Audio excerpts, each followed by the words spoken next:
Jeff, whose idea was it anyway to meet at the South Pole in the winter? Oh, I don't know. We might be off course. What were they thinking?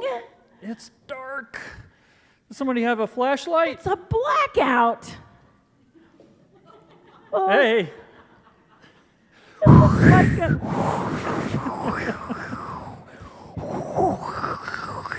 Well, it looks like at least you dressed the part. Well, you know what they say. It gets really cold when you go down, down, down under there, mate. Well, I think maybe we should have gotten some better advice. Maybe we should ask an expert. Yes. All Let's right. do that.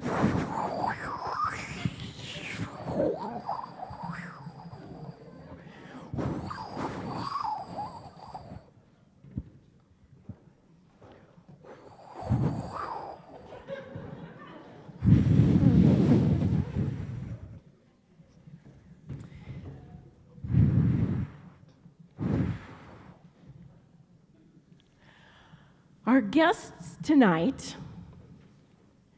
are Antarctic Mike Pierce and Angela Pierce. Let me tell you a little bit about these two.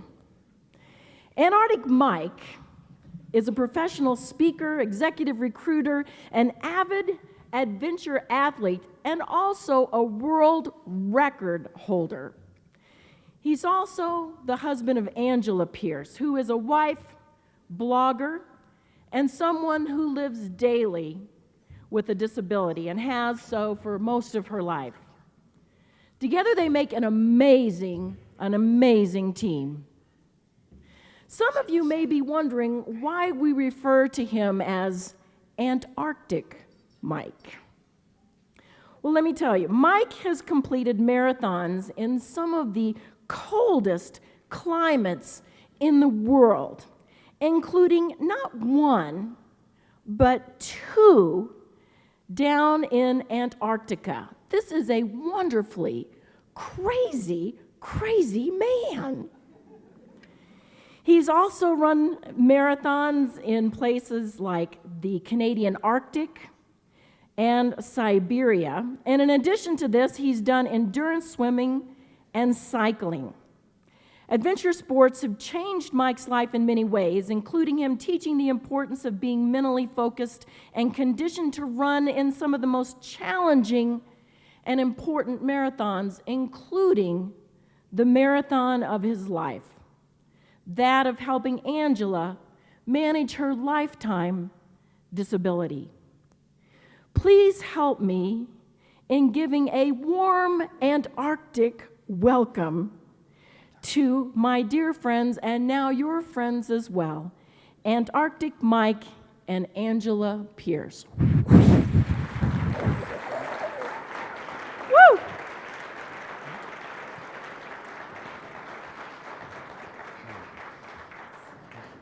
You sit right here.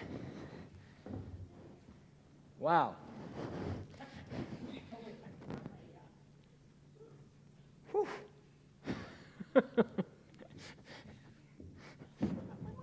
That's all right. Ooh, I'm so cold.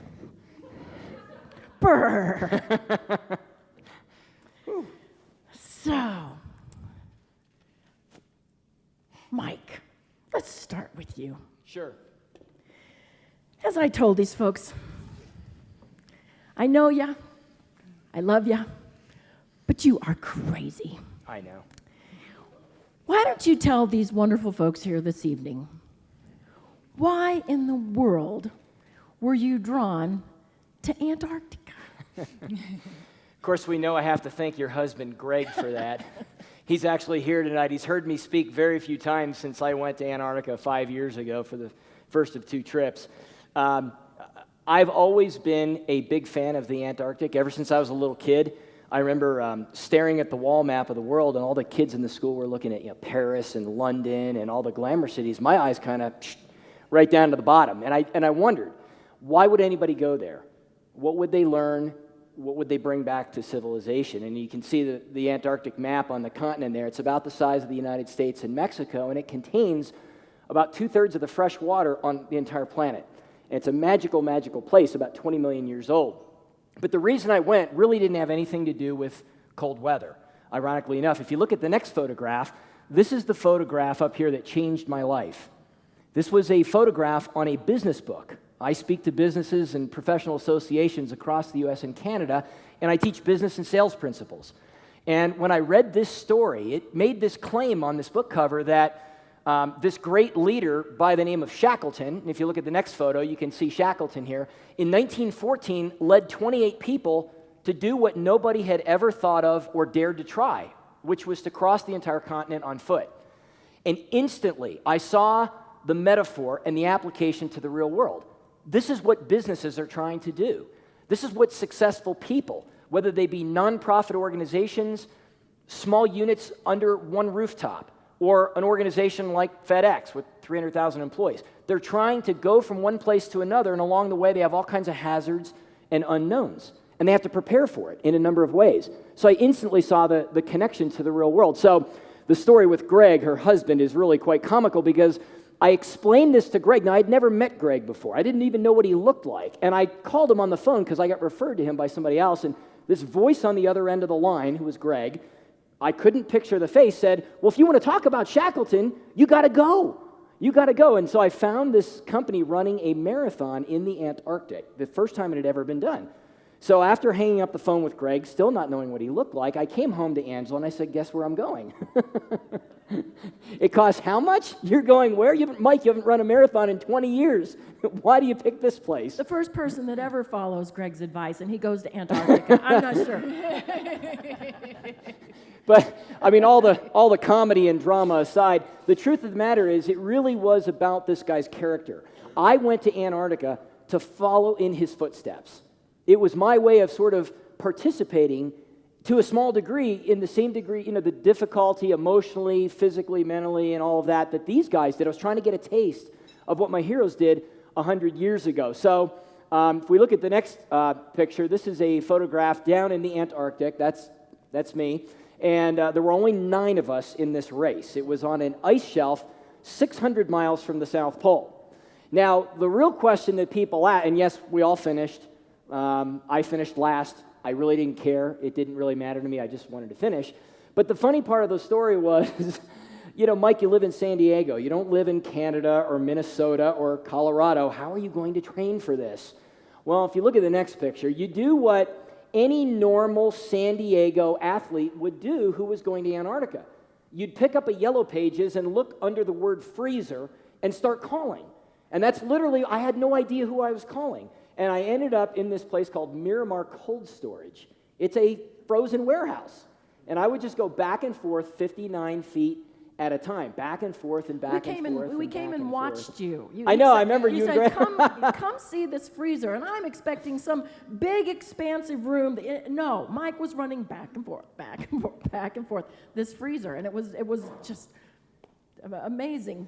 And how did you how did you deal with the boredom of that? Well, that's probably the biggest challenge, right? Besides the fact that the temperature we had it down to minus 22 Fahrenheit, which is pretty cold.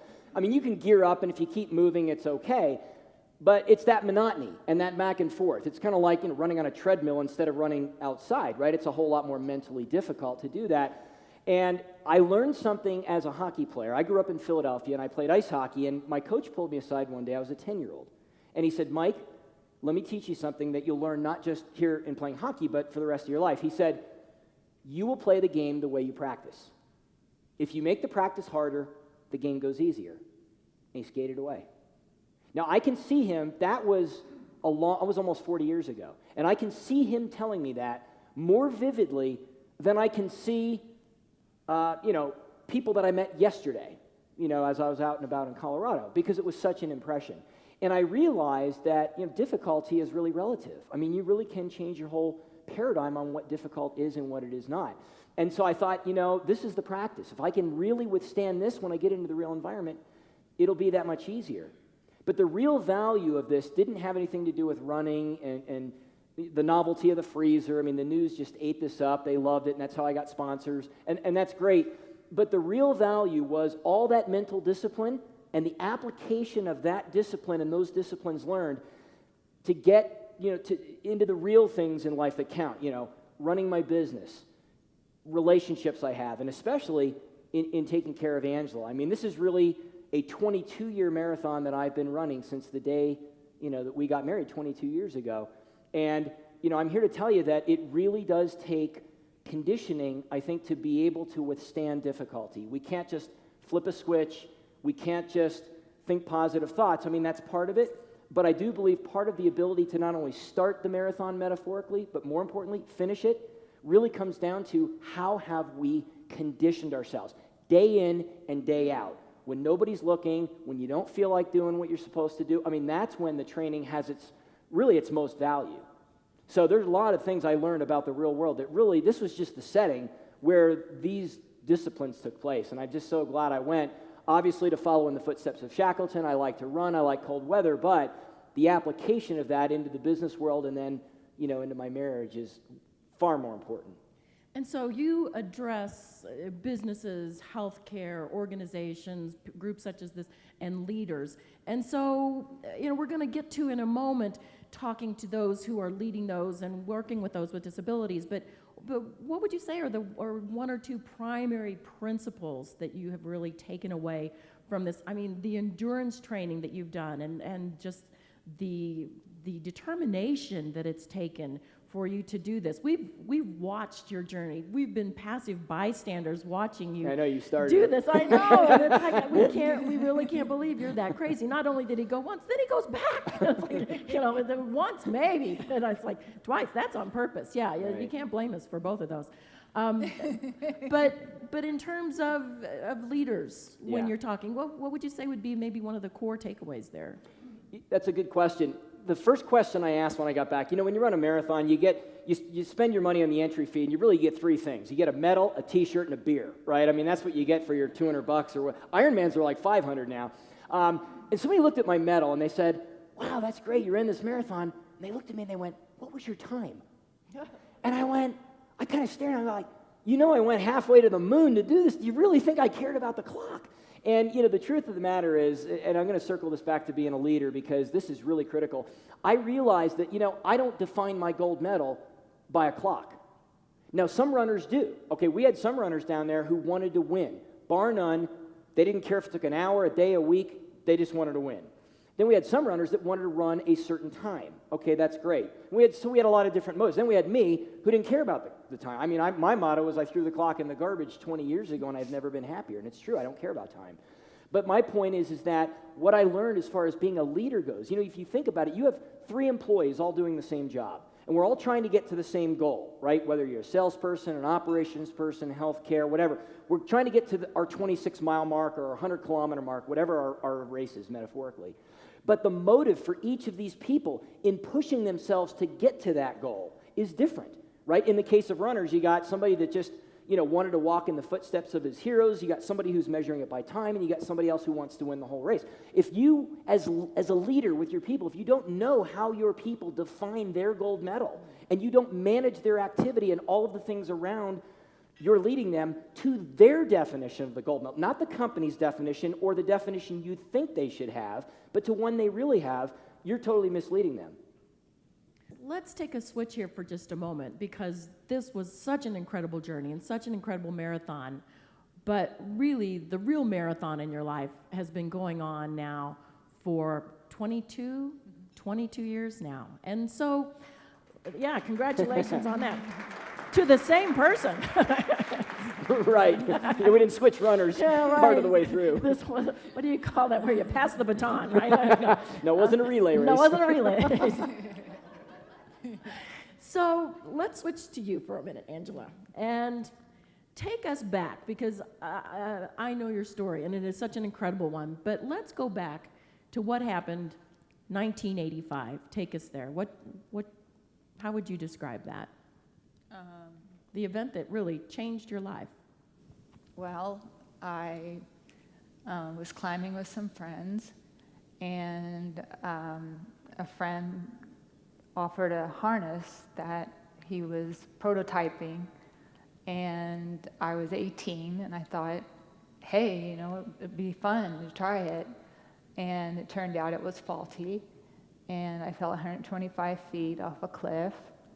and landed on my feet. But it was interesting because I was falling in a back dive, and midway, my body just curled up and I flipped over so I would land on my feet, and that took all the tension, and that's what kept me alive and kept me from having, becoming a paraplegic or a quadriplegic. So, How many fractures did you have? I broke my bones in 168 places, and I've had over 40 procedures since the day I fell. It's been a while since nursing school, but I think that's more fractures than there are bones in the body, if I'm correct, right? Yeah, it Yes. is. Right. And Yeah. so, how long was your immediate recovery process? Do you even remember this, your days in the hospital? My family would remember more, but I was in and out of ICU at St. Anthony, which I guess is no longer here. And I was there for approximately 4 months, going from being in traction to being in, leg cast, and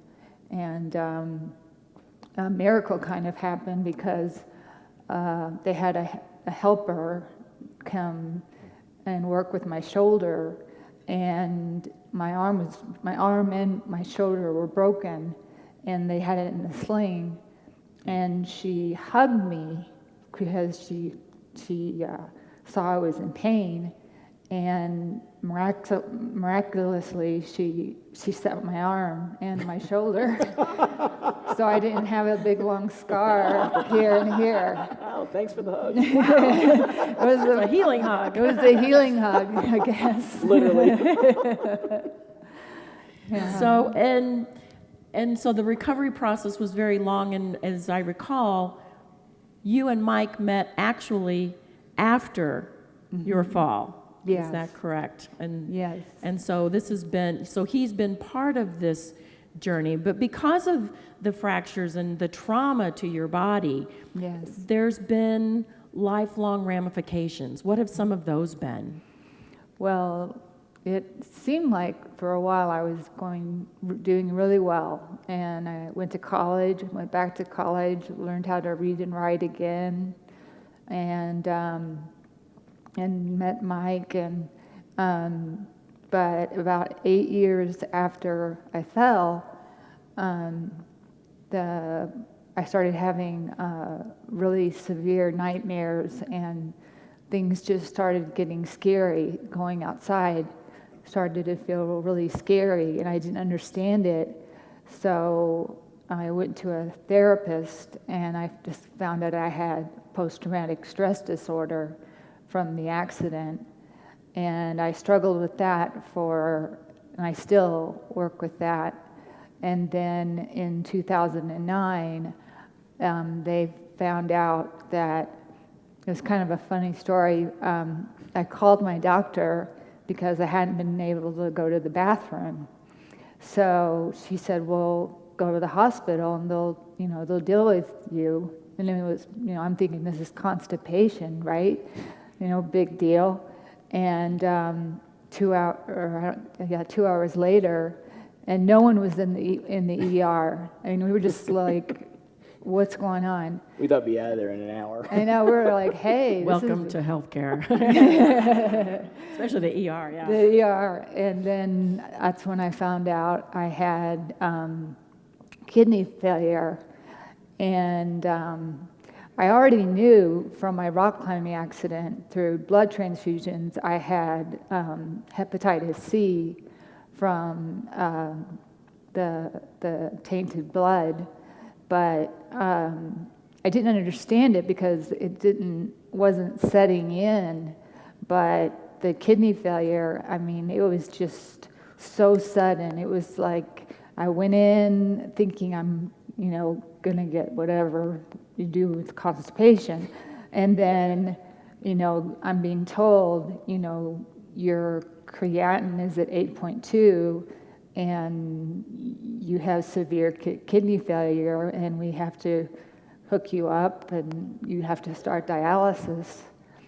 And I think that was probably one of the hardest things that I never imagined, ever. I mean, I accepted the Hep C, I accepted the PTSD, but I don't know if you know anyone who has kidney failure, but it is a very confusing disease because part of you wants to stay alive because it's life, but part of you is like, every other day I have to do a marathon. My body has to do a marathon. The blood has to be cleansed, and I have to hook up to a machine for 4 hours and just sit still.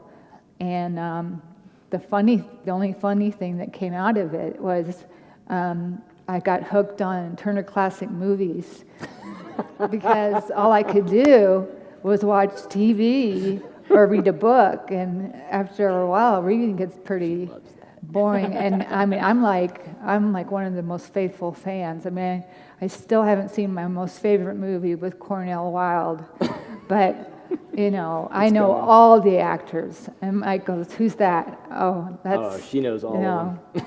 That's Mona Ray. Everybody, and so that's just the way I've coped. And then I was very lucky. I started something called peritoneal dialysis, where you do it at home every night on a machine that sits by your bed. And then I was going into the doctor every month and having my blood checked. And the doctor said, I think your blood count is looking pretty good. You can take a break from dialysis. And this meant so much to me because I was the perfect patient. I did exactly everything I was told to do. I never wavered, and many of my friends have died because they just gave up. I lost 4 friends in the last 2 years, and they were all my age. And it was just astonishing because it is, because most people are in their 70s and 80s and they've had a full life, but they also, just look like they're waiting to die. And but that's what happens, you get big, you get bitter, or you give up, or you say, what, this is really hard. It's not what I expected, but I'm gonna fight to live, and so. Of course, one of the things that I know that's a personal joy for me is to see how you guys use humor all the time. And I remember you talking one time about how people deal with folks with unseen disabilities, and the story that you told. If you would just tell us about the time you went to was it the ice cream shop? Yogurt shop. Remember that one? Oh, that was great. We went to this, we always go to this one self-serve ice cream place, and I hadn't been there for a while because I had been on dialysis, and I was just really tired. But I was having a good day, so we went over and we got the ice cream. And when you have kidney failure, Purell becomes your best friend because you can't get germs, because it's just too dangerous. So I eat my ice cream, and then I go over and I touch something. So I went over and I cleaned my hands with the Purell, went, sat down, hit something else, got back up, went over, washed my hands with the Purell, and got up, sit down again, did something back here, and got up. Here's the Purell again. Half the bottle. Half the bottle was gone. And I look up at the cashier guy, he's a college student, and I said, "You do this a lot when you have kidney failure." And his remark was like, "Oh yeah." Yeah, she was the fourth person in there that day. And oh yeah, I've seen y'all. I do know that all of the you. time, yeah. We were laughing for like a week. We were like crying in the car. We were laughing so hard, like, oh my gosh, maybe this humor stuff really works. Well, with what we've learned that Angela's had to endure, she's had the physical challenges, you've had the psychological challenges, you've had the social challenges. Coming back then to the lessons that you learned through your expeditions and the Antarctic races and these, and so, what kinds of lessons would apply not just to business leaders, but to leaders of those who are working with those with disabilities or people who have disabilities themselves? Well, ironically enough, the same drivers and principles that make Fred Smith, CEO of FedEx, leading 300,000 or 400,000 people, are the same drivers and principles that I think are applied to a spouse leading another spouse who has a disability, or somebody under a single rooftop with just 2 or 3 or 4 people. And I think for me, one of the biggest things I've seen is that discipline is like a muscle, and a muscle only grows with 3 ingredients, right? You have resistance, you have nutrition, and time, right? When you push a weight, that's the resistance, that's the tearing of the muscle fiber, and then you feed it the proper amounts of nutrition, fats, carbohydrates, all the different things, and then you allow time, and that's what heals it and it grows back together, right? That's how these NFL players go from 100 to 500 pounds in bench pressing and so forth.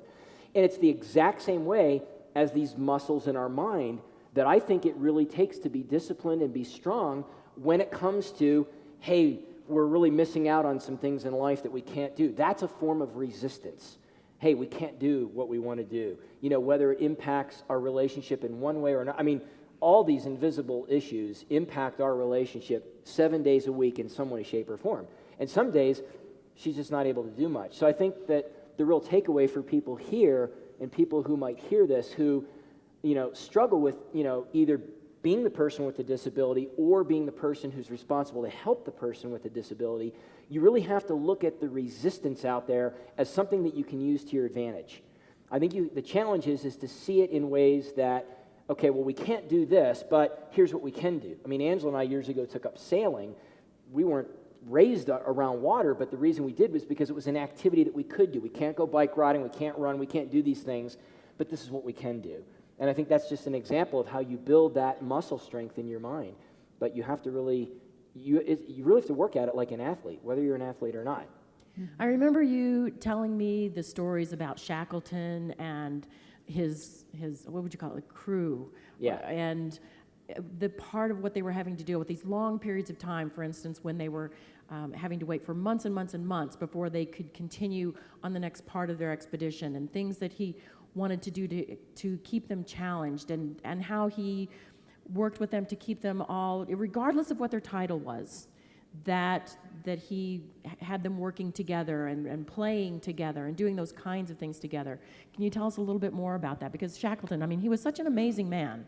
How would he have dealt with somebody with a disability? Well, interestingly enough, Shackleton taught his men, if you remember that photo that was up earlier with the sailing ship and the guys playing soccer, Shackleton told his men the greatest threat we face is not the temperature, the lack of food, the fact that the ship is stuck. The ship is locked in 6 feet of ice in the upper right-hand corner of that photo. He told his men the greatest threat is the lack of your minds not staying engaged and moving forward at all times. So this game of soccer is an example of something he had control over to engage their minds. So the power of that photograph, and every speaking engagement I do, I almost give out copies of these photos because I want people to post them. And you can print this anywhere, okay? This is now in the public domain. You're not infringing on anyone's copyright.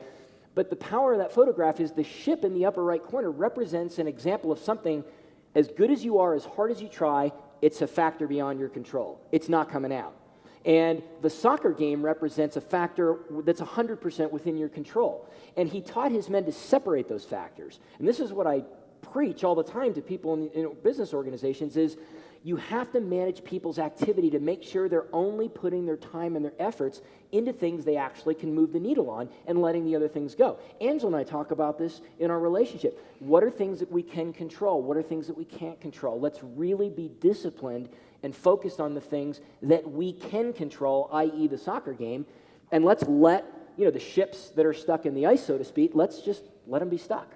And Angela and I talk about, she hears me all the time talk about this stuff, and it does help. I know one of the photos that you showed, and I didn't know if it was up on the screen or not, but the one where you said you lose your perspective as to where you are because of the sky and the snow, everything all blends together. How might that apply to folks who are living with disabilities? Interestingly enough, when we started the marathon in the Antarctic, they told us, they forewarned us, they said, when you get out into sort of the plains, away from the mountains, they said, if the weather changes, and it might, because it's just as volatile down there as it is here in Colorado, it's very fickle, it can change in an hour. What'll happen is the ground and the sky will become one. There's literally no horizon. And so what they said was, you'll be going and going and going for hours, literally. The marathon took 7 hours. You'll be going and going, and there won't be anything on the horizon to indicate forward progress. Now it's a mind battle. It's not a physical battle, because the normal signs of progression you would normally put with that type of effort won't be there. And this is the exact same things people face today, whether you're in a business, whether you're in a relationship dealing with difficulties like invisible disabilities. We're running our marathon, so to speak, right? We're doing the right things, we're on the right course, right? Let's just make that assumption. Yet the normal things we would associate with progress and moving forward and advancing and all of that other stuff aren't visible. The question is, can we stay the course? Because we had 2 marathoners in that race. The weather really changed. If we had more time, I could show you a bunch of photos. And I have a progression line from the start to the finish, and it's radically different. And we had 2 guys that were really fast. I mean, these are sub-3-hour street marathoners, which is really, really good. And these guys went off course. And we didn't have GPSs. So they had to go look for them on snowmobiles. We weren't the smartest guys. But, the whole point is that it's a litmus test of how strong is that mental muscle. Because if you go off course, it's really, I think, a wake-up call to say, you know what?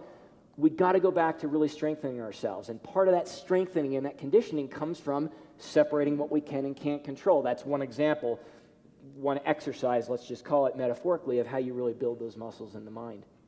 There's so much. You can learn a ton from Antarctica, believe me. You really should go. It's really a great learning experience. We should all go. It's great. I love that place. And why do you live in San Diego? Man, So, you live with this guy. I know. I know. And while you're not traveling to Antarctica yourself, I'm sure you're picking up a lot of lessons vicariously. Dealing with the issues that you are just the day-to-day issues and times where perhaps you're dealing with the loss of your perspective or your own internal GPS, whether that's really mental or physical. What are some of the lessons that you've picked up from Mike?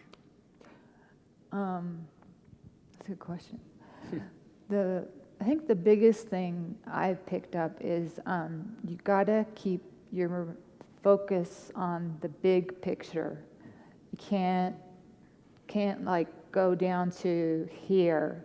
Like Mike and I, we make a joke since we lived in Encinitas, which is 9 or 10 years. We laugh because most people go to Hawaii and Alaska and cruise, Las Vegas. Somebody I met tonight is going to Las Vegas. Yeah. Paul. But Mike and I, we laugh because we go to the ER. We know the staff. I recognize some of the staff, and they're in the middle of the night. Yeah, and they know us, and that's the big picture. You can't go, oh, it's spring. Oh, I wish we could go out and go, take a drive up to Santa Barbara or something. You just got to go, oh, okay, well, today I'm going to walk downstairs and get the mail. And that's like, whoa, I did it. And you just have to just look at limitations as opportunities to figure out, okay, what can I do to make this day an 8 instead of 5? It's like living with chronic pain. It's like if I'm at a 10, which is like excruciating pain, I go, okay, well, what can I do to get me down to maybe an 8. And sometimes, a lot of times, it's taking a bath. And even that is kind of a little bit of a thing I had to deal with, because my tailbone sticks out really far because my sacrum and coccyx, when I hit, it's just smashed together. So it's like my bone went like that, my tailbone, and everybody can always feel their tailbone, but mine's just like out there. So when I sit in a tub, I teeter. And so, but once I get my pillow in there and I lay in the tub and I relax, it does. It gradually goes down from maybe a 10 to an 8, and sometimes even lower. And then I go, that's my accomplishment for the day. And because if I was like, well, my pain's a 10, I can't stand it anymore, I'm getting up, I'm not going to do anything, I'm forgetting the big picture. The big picture is I'm alive. I've gotten a break from dialysis. I have a terrific husband. I have 2 cute little kitty cats that we adore. And I have wonderful friends. Like the one lady said, if you have 8 friends that understand you, I mean, you don't know how wonderful that is. That's just like being given a piece of heaven, because there's just not a lot of people that are going to sit and listen to you for the 15th time say, gosh, I just feel awful today. I can't stand it. I wish I could go, down to the beach, because we live like 4 blocks away from the beach. And I think the last time I was at the beach was a month ago, and it's not even that frequent. So it's just, you just have to take your number, and that's the big picture for me. And that's what I do. That's really good. Mike, she's trained in her own way, and you've watched her over all of these years. What kinds of lessons have you taken away from Angela's expedition? I've really understood the need to be really patient. I don't think you can be too patient. I think by nature, I'm a pretty highly driven person, and I think that the weakness of people that are kind of cut from my mold is that we don't slow down, we don't listen enough, and we're not patient enough. And I know, going into the relationship, I know I wasn't that way. And I'm sure it was probably a whole lot more disastrous than I can even picture. Just ask her. But I think over time you learn that, just like everybody has a different definition of a gold medal, everybody has a different threshold in terms of their pace of activity. Because the one thing you learn in endurance sports is the need for consistent activity. Consistency, consistency, consistency. The interesting story of the race to the South Pole between a couple of teams, not Shackleton's team, the team that made it first. It's interesting because you compare and contrast these 2 teams. One was a Norwegian team, one was a British team. The Norwegian team ran like clockwork. I mean, it was amazing. The British team, all 5 members died 11 miles from a food depot that they had set for themselves. And when you compare and contrast these 2, one of the common ingredients of success of the Norwegian team was the consistency of activity on a day-to-day basis. And so I think, when you're talking about managing activity, whether it's people in business or managing activity under a rooftop and taking care of somebody with disabilities, I think it's really, really critical to make sure that I really am patient enough and understand what is her threshold, what pace can she go? Because everybody on a team is going to be able to go at different paces, and you have to manage each of those people according to their pace. And again, whether you're managing people in a business or whether you're taking care of somebody, whether it's a child or a spouse or whoever, because the drivers and the principles are exactly the same. You just change the context of the setting. Well, I watched the way the 2 of you support one another. And I know that also you have such huge hearts and help so many other people. And I love reading your blog and the way that you reach out to others and support others. What words of wisdom or inspiration would you leave with the people who are here with us this evening, that they can take for themselves or that they can take back to those that they love who weren't able to be with us tonight? Well, it's funny because Greg, Karen, Mike, and I got together when we were in San Diego about this, and she asked me this question. And I think because, we get but you look good, and they don't know anything about your disability, and you can't sit down with every single person and go, well, I fell off a mountain, and then I got a kidney failure, and then I got liver disease, and they don't know. And so the biggest thing I believe is you have to learn to reject being rejected. You have to learn that there's just, it's not their fault. They don't know. They're ignorant. They don't see you every day.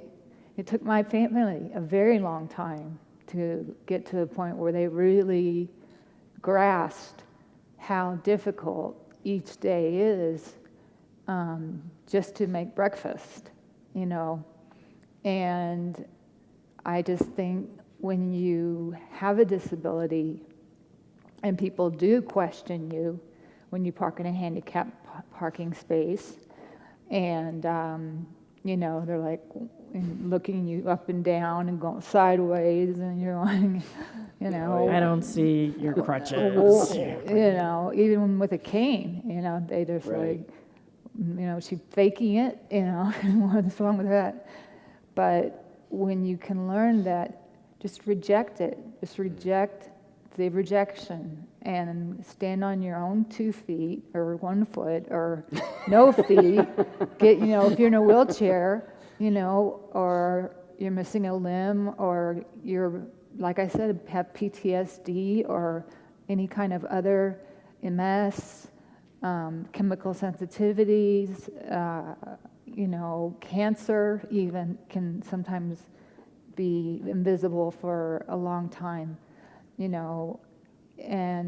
and then just everyday people. I mean, we lose relationships, people we love. We think we're going to be with them for the rest of our lives, and they kind of just suddenly are going, I don't want to be in your life anymore. And you're going, oh, where did that come from, Or you had a really dear friend, and all of a sudden they take a different path, and you're going, whoa, what happened? And I just think overall life is that. We're not meant to just be loved every day by everybody and understood by everybody. We're just meant to survive, and when someone doesn't understand, just say, thank you, God, for that, because it gives me another boost to keep going. Awesome. Mike, any last 2 cents to add? I think she said it best. I do too. I Yep. think she is. You guys Reject are in a being rejected. I and know. not When I heard bitter, but that, we better. were like, wow. Not bitter, but better. Well, I think you are an amazing team, and I wish you incredible luck on your ongoing journey. Please, let's give another round of applause. Thank you. You guys are amazing. Woo. Thank you. Hey. Hey. Oh, yeah. Oh.